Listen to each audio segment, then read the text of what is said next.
I will start from the beginning. Look what happened. The transition element. The transition element, they have a following characteristic. They form a complex compound. So what is the meaning of a complex compound? That I'm explaining a compound which is having a multiple dative bond, that is known as the complex compound. So if you have a salt, like example, you have copper sulfate. Copper sulfate is an ionic compound. So how it exists? It exists as a lattice. But when you transfer this copper sulfate to a container which is filled with water, this water, because when the copper sulfate or ionic compound dissolves, it dissociates into ion. So it separates into copper ion and sulfate ion. Inside the container, there are water molecules, and these water molecules have a lone pair. So when these water molecules have a lone pair, so the lone pair, the electron pair, is attracted towards the copper ion. This attraction is called a dative bond, because dative bond is when electron is shared between the two substances and both electrons are coming from the same atom. But why we call this as a complex? Because it's not like only one lone pair or one water molecule lone pair is attracted towards copper. So if copper, because it's relatively larger in size, so there are so many water molecules which are attracted towards the copper ion and form a dative bond. Different transition element ions, they can adjust different number of water molecule around them. So in case of copper, can normally adjust 6 water molecule because of its space. So this compound in which copper is forming multiple dative bonds, it's not like one dative bond, it's forming a multiple dative bond because of the attraction between the lone pair and the electron, and many lone pairs are attracted towards the copper. What we call this compound? We call this compound as a complex compound, or known as a complex formation. Is it clear the idea what is a complex compound? So a compound which is having a multiple dative bond is refers to a complex compound. So these transition element, they have a tendency to form a complex. Like example, if same thing I will do for sodium chloride. So I have a container, I have a salt, say sodium chloride NaCl. So when I dissolve or add to water, so sodium ion is separate and chloride ion is separate. But these sodium ion and chloride ion does not have a tendency to form a dative bond. So they're not forming a complex. But transition element, because of the incomplete D shell, they tend to form a complex. Because they have incomplete D shell, which result in formation of the complex. I will explain how the incomplete D shell is there. But first copy this part. Any doubt regarding the complex? What is basically a complex? Then formation of a colored compound you will learn also in detail. So now I'm not explaining right now. Variable oxidation state, already you know, like sometime they lose 2 electron, 3 electron, or 4 electron. The maximum they can lose 7, and minimum it vary from element to element, and they can be used as a catalyst.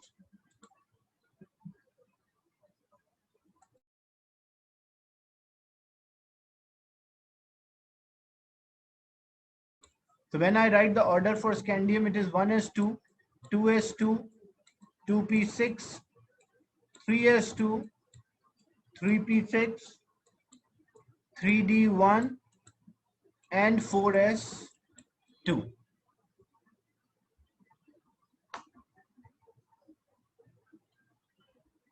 Now you can see here when we write electron, when we draw electron in a box model, so 1s is having 2 electrons,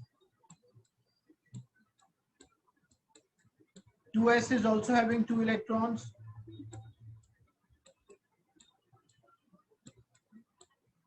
Two p's having 6 electrons, so pair in px, py, and pz.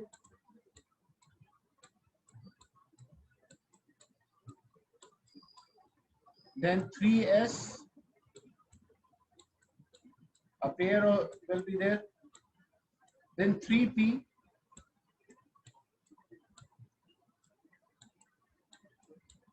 so 3p is having 6 electrons. Then 3d, d can divide it into 5, dx, dy, dz, dxy, dyz, dzx, and dx square minus y square. These are the names given for these orbits. So in this 3d, there is only one electron. So only one electron is there. And remaining are empty. And then when you make for 4s, it's a pair. So how they're able to form multiple dative bond with water molecule? Because these orbitals are empty.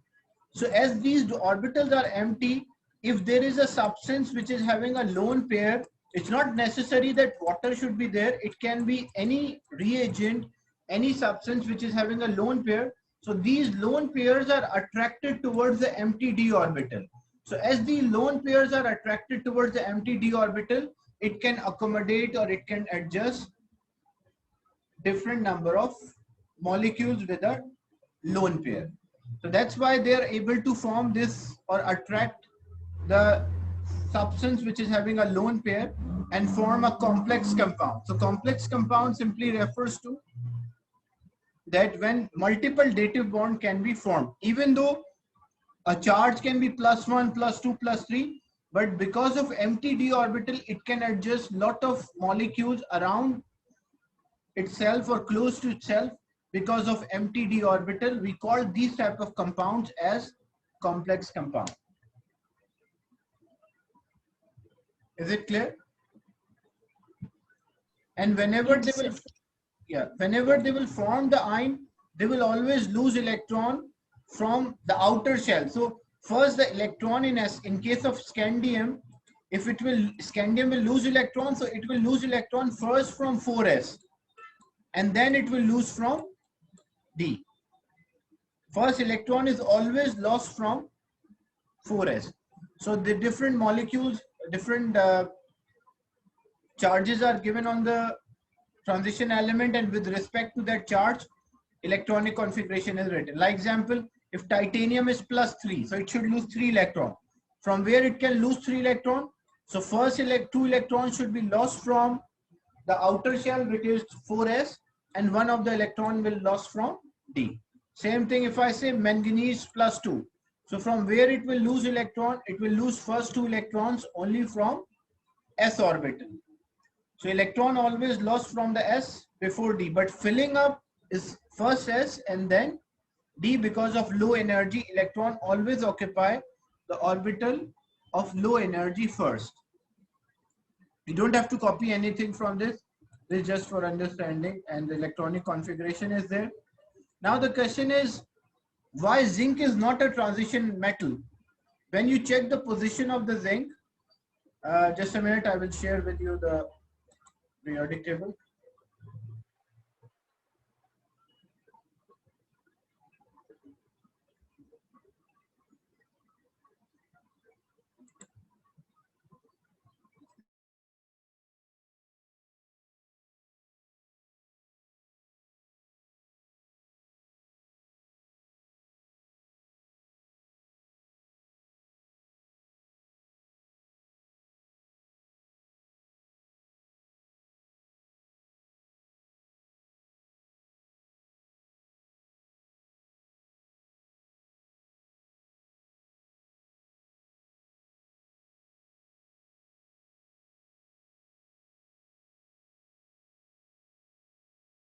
You check the position. We are discussing this part, scandium. There are so many transition metals, but mainly we are discussing the first period for the transition. Like it's not the first period of the periodic table. 1, 2, 3.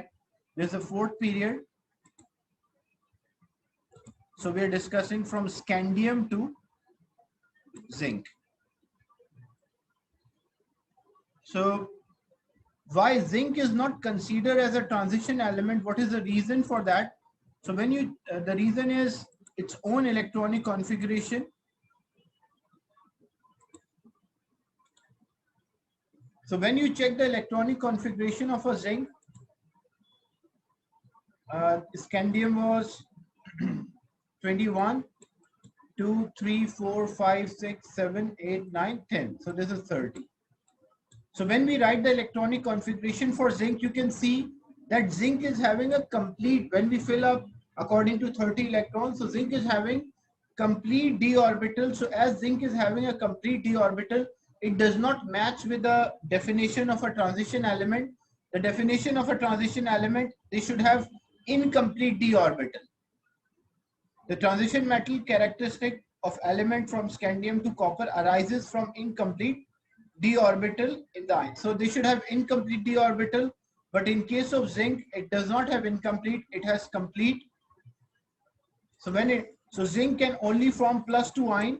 In this case, zinc +2 has a complete d orbital, so that it does not meet the criteria that it should have incomplete d orbital. That's why zinc is not considered as a transition element. Same thing why scandium is also not a transition element, because scandium only form +3. So it does not have a variable oxidation state.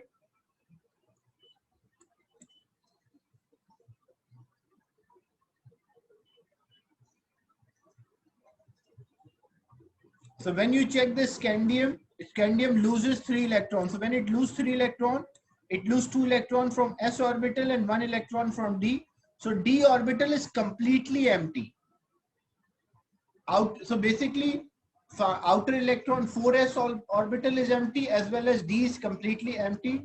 Also, scandium does not matches because it does not show variable oxidation number or oxidation state. So scandium is not a transition element, same as zinc is also not a transition. Why zinc is not a transition? Because complete d.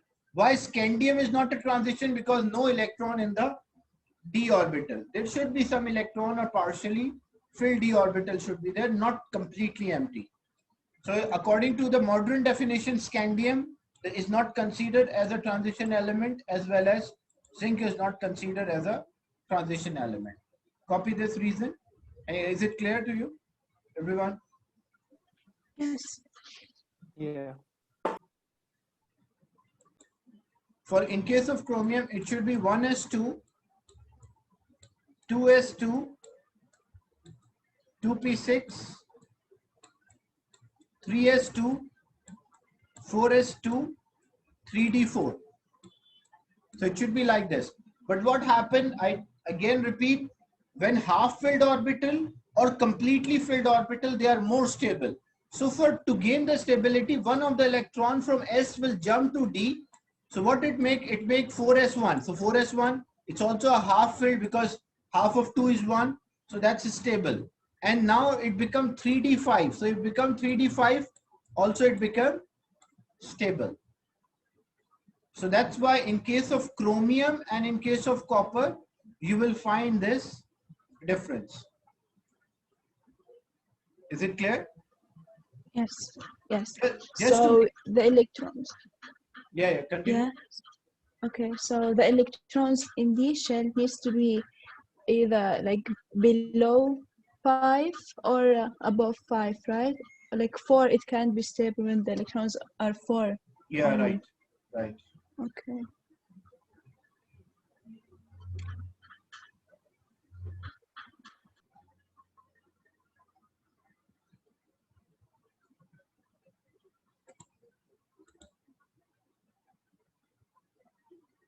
Then when we compare the ionization energy, the successive ionization energy for element from scandium to zinc shows a gradual increase until all 4s and 3d electron being removed.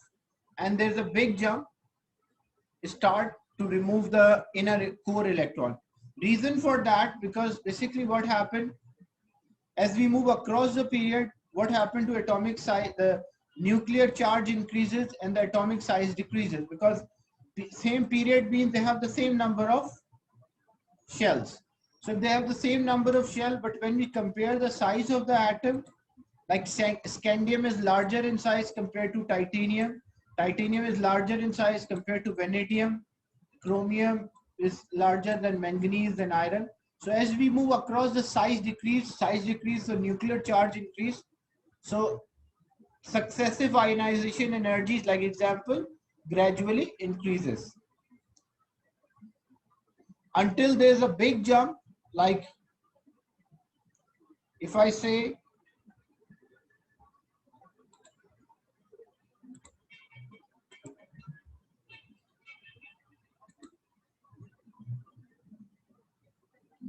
so what happened, like we say scandium, if I'm taking for scandium, according to modern definition, scandium is not a transition element. So when we check for scandium, so 4s and 3d, their energies are relatively closer to each other. So successive ionization energies will means, like if I remove first electron, then second and third electron. So 3 of the ionization energy will be closer. Like example, the first value is 400. The next value is approximately 800, approximately. Another value is 1700. But after 3 electron, because you have to remove electron from p orbital, so there will be a big jump. So maybe not, it should be like if it was double, it should be around 3000, but you will find it is about 8000. So what it shows that 3 successive ionization energy for scandium is closer, and then the fourth one, there's a big jump because the electron is removed from the p orbital. Same thing if I'm taking example of vanadium. So in case of vanadium, 5 of the ionization energy, successive ionization energies will be in same order. Same order means like multiple of 2, like or double, but not a big jump. So first value is example 150. The second value is say 300 approximately. The fourth value is say 700. Fifth value is say 1400. Fourth value is 1400. Then the fifth value is about 3000. So they are similar. But once I remove the sixth electron, that I have to remove from p orbital, then because that is a closer to the nucleus. So greater jump in ionization energy, suddenly maybe 11,000 will be the ionization energy. So successive ionization energy,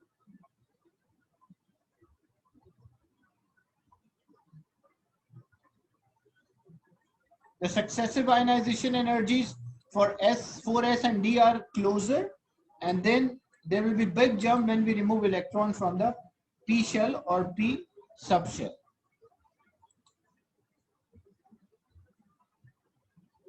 Why?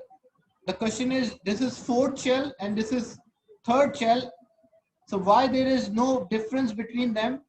Because what happened in terms of energy difference when we check, as we know, energy of a D is higher than energy of S, but position of S is higher than position of D. That's why they are very close to each other.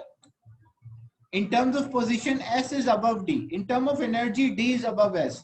So overall effect, it's cancelled out. So they have approximately same energy. That's why the successive ionization energies are are in order. But once there is a p orbital, electron removed from p orbital, you will find a big jump. Is it clear? Yeah. Copy this statement.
then the complex formation, just we discussed this, but how the complex is formed.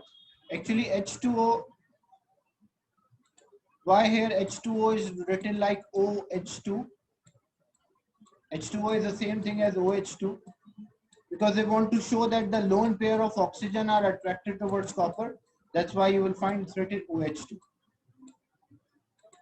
But you can write H2O, it does not make difference. So first, a complex formation. A complex is a central metal ion surrounded by a ligands. What are ligands? Basically an atom, ion or molecule which can donate a lone pair or can form a dative bond, that is known as ligand. So in this case, water is a ligand. And these ligands can be atoms, or they can be ions, or they can be molecule. But the condition to be ligand, they should have a lone pair of electron. And how many ligands are attached to a central atom? That is not known as a coordination number. Or how many how many dative bonds or coordinate covalent bonds are formed? That is also known as the coordination number. So in this case, 1, 2, 3, 4, 5, 6. So if 6 ions, 6 dative bonds are formed, so what is the coordination number? The coordination number is 6. So coordination number shows how many ligands are attached to the central metal ion. Then how you will know whether, because these complex may have a charge, or maybe the complex can have a positive charge, complex may have a negative charge, or complex may be neutral. So if complex is having a charge, it will remain soluble or dissolve in an aqueous solution. If a complex is not having a charge, then it will form a precipitate. Like how you will find the charge on the complex, the total charge of the complex. Water is a neutral ligand because water does not have any charge. So 0, 0, 0, 0, 0, 0. And what is the charge of copper? If it's copper 2, then it is plus 2. So what is the overall charge? Overall charge on the ligand is plus, overall charge on the complex is plus 2. So if overall charge is positive or negative, it means this will be aqueous, means this complex, this molecule or a complex molecule will remain soluble or exist in an aqueous solution. But if there was no charge, like if I give another example, copper is there and there are chloride ions.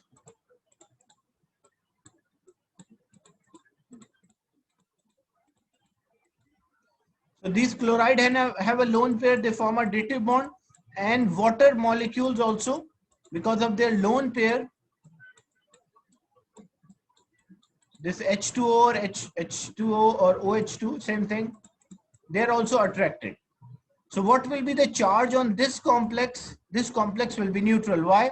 Because copper is plus 2, this chloride minus 1, water is a neutral ligand. So plus 2, minus 1, overall charge is neutral.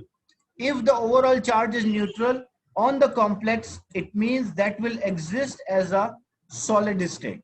If there is a charge, either a positive or net charge on the complex, then it will be aqueous or remain or present in a solution. So when or it will not exist as a solid state, it will exist as a soluble or aqueous substance. So coordinate bonding is involved in a complex formation, and coordinate bonding is when shared pair of electron is only from one of the element which is involved in the bonding. And coordination number, the number of coordinate bond formed to the central atom. Like in this example, 6 are formed, so that's why the coordination number is plus 6. Coordination number is 6. Is it clear? The idea of the complex and whether a complex is aqueous or whether a complex is a solid, you can identify. If there is no net charge, then it will be solid, otherwise it will be aqueous.